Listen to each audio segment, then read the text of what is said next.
बिस्मिल्लाहिर्रहमानिर्रहीम। अस्सलाम वालेकुम।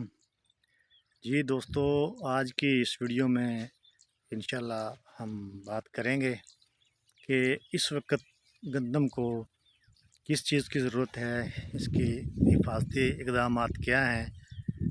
तो अब तकरीबन जो है गंदम की फसल वो मोस्टली जो है वो 90 से 95 दिन की हो गई है। तो जब इस स्टेज पे पहुंच जाती है गंदम, तो जो उसका आखिरी पत्ता होता है जिसे फ्लैग लीफ या झंडा पत्ता कहते हैं, जो सबसे आखिर में निकलता है और इसके बाद सिट्टा निकल आता है। तो इसकी इम्पोर्टेंस के बारे में, इसकी हिफाजत के बारे में और इसको जो है ज़्यादा ताकतवर बनाने के बारे में बात करेंगे इंशाल्लाह। तो इस वक्त जब पत्ता ये बन गया है, तकरीबन तकरीबन जो गंदम है वो सिट्टा निकालने ही वाली है। तो सबसे जो इस टाइम पे ज़रूरी काम है वो है इस पत्ते की हिफाजत, इसको कैसे ताकतवर बनाएं। तो क्योंकि जब गंदम का सिट्टा निकल आता है तो उस वक़्त जो सिट्टे में जो भराई होती है, सिट्टे में जो दाने की ताकत होती है, दाने की जो परवरिश होती है, तो उसमें इस फ्लैग लीफ का तकरीबन 80% किरदार होता है। बाकी तने का और बाकी के जो पत्ते हैं उसका तकरीबन 20% और इस आखिरी पत्ते का फ्लैग लीफ का जो है किरदार वो 80% होता है। जितना ये पत्ता मजबूत होगा, ताकतवर होगा, सरसब्ज़ व शादाब होगा, उतना ही जो हमारा सिट्टा है वो ताकतवर होगा, वो ज़्यादा ताकत देगा। और जितना सिट्टा ताकतवर होगा उतने ही जो है वो हमारे दाने, वो उनकी नशोनुमा ज़्यादा होगी, उनकी भराई अच्छे तरीके से होगी और वो जो है वज़नी दाने हम हासिल कर सकेंगे। अब सवाल ये पैदा होता है कि ऐसे कौन से इक़दामात करें या ऐसी कौन सी जो खुराक दें कि ये जो हमारा झंडा पत्ता है या फ्लैग लीफ, ये ज़्यादा ताकतवर हो और आखिर तक जो है गंदम के पकने तक ये सरसब्ज़ रहे। तो इसमें 2-3 इक़दामात ऐसे हैं इंशाल्लाह मैं बताऊंगा आपको, जो हम करके तो इंशाल्लाह अल्लाह के फजल व करम से हम झंडे पत्ते को जो है वो मजबूत भी कर सकेंगे और कोशिश करेंगे इंशाल्लाह कि वो आखिरी वक्त तक जो है वो सरसब्ज़ व शादाब रहे। इसमें सबसे पहली बात तो ये है कि इस वक्त जिन दोस्तों ने पोटाश जो नहीं डाली नीचे, नहीं इस्तेमाल कर सके अब तक, तो पोटाश जो है वो ज़रूर इस्तेमाल करें। अगर अब हमने स्प्रे करना है तो 2 किलो जो है पोटाश उसका स्प्रे करें। वो सारा जो पोटाश का जो काम होता है वो ये होता है कि वो सारे पौधे से जो है वो ताकत खींच के सारी खुराक ला के तो वो इस झंडे पत्ते को मुहैया करती है। और ये झंडा पत्ता जो होता है ये आखिर में सारा उसको सिट्टे को पहुँचाता रहता है, जैसे जैसे उसकी ज़रूरत होती है ये वो सारी खुराक लेके तो ये दानों में सिट्टे में मुंतकिल करता रहता है। तो नंबर 1 पे जो है वो पोटाश का इस्तेमाल जो है उसको लाज़मी करें, पोटाश इस्तेमाल करें। दूसरे नंबर पे जैसा कि मौसम जो है वो पिछले दिनों सर्द रहा, सूरज जो है वो तकरीबन 1 महीने तक गायब रहा। जो गंदम को पौधों को जो है वो सूरज की रोशनी नहीं मिल सकी।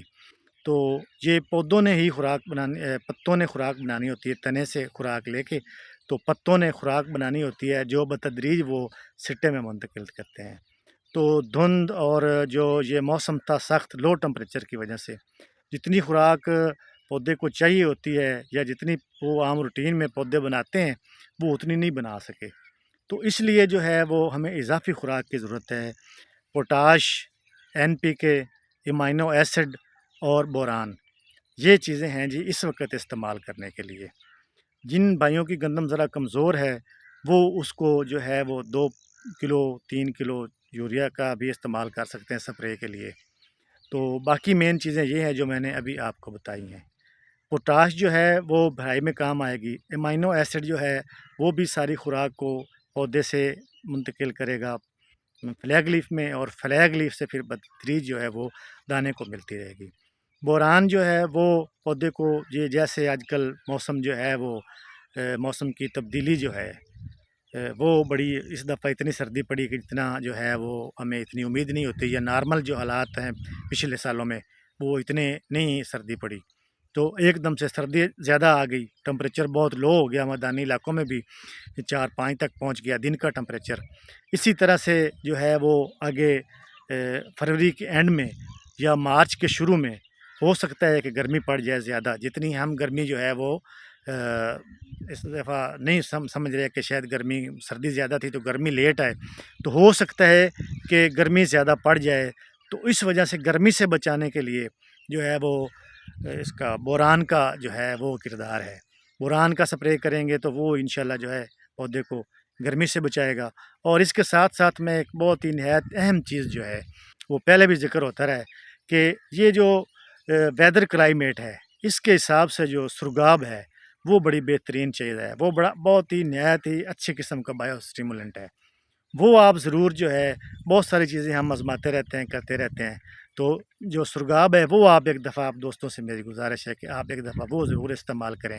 اب جیسے سردی زیادہ پڑ گئی تو میں نے کیا ہے سپرے، اللہ کا شکر ہے کہ بہت اچھا رہا تجربہ، بلکہ میں تو پچھلے سال سے یہ استعمال بھی کر رہا ہوں اور آپ لوگوں کو بتا بھی رہا ہوں۔ اسی طرح سے ابھی آپ منگوائیں سرگاب، تو وہ جو خدا نخواستہ گرمی جب زیادہ ہو جائے گی مارچ کے شروع میں یا فروری کے اینڈ میں، اگر ہو سکتا ہے کہ زیادہ ہو جائے، وقت سے پہلے گرمی آ جائے، تو اس وقت آپ جو ہے وہ NPK کے ساتھ ملا کے کریں، اکیلا بھی کریں تو انشاءاللہ وہ ہمارا یہ دعویٰ ہے کہ ڈاکٹر صاحب کا، ڈاکٹر زاہد عطا چیمہ صاحب جو ہیں وہ کسی تعارف کے محتاج نہیں ہیں، تو وہ انٹرنیشنل جو سائنسدان ہیں ہمارے پاکستان کے لیے وہ باعث فخر ہیں کہ انہوں نے اسی جو ہے یہ اپنا سرگاب، اس پہ فرانس میں انہیں جو ہے فرانس کا جو نیشنل جو ایوارڈ انہوں نے جیتا ہوا ہے وہاں پہ، تو لیکن پاکستان میں پھر وہ پاکستانی ہیں، ہم عام لکیر کے فقیر ہوتے ہیں، جو چیز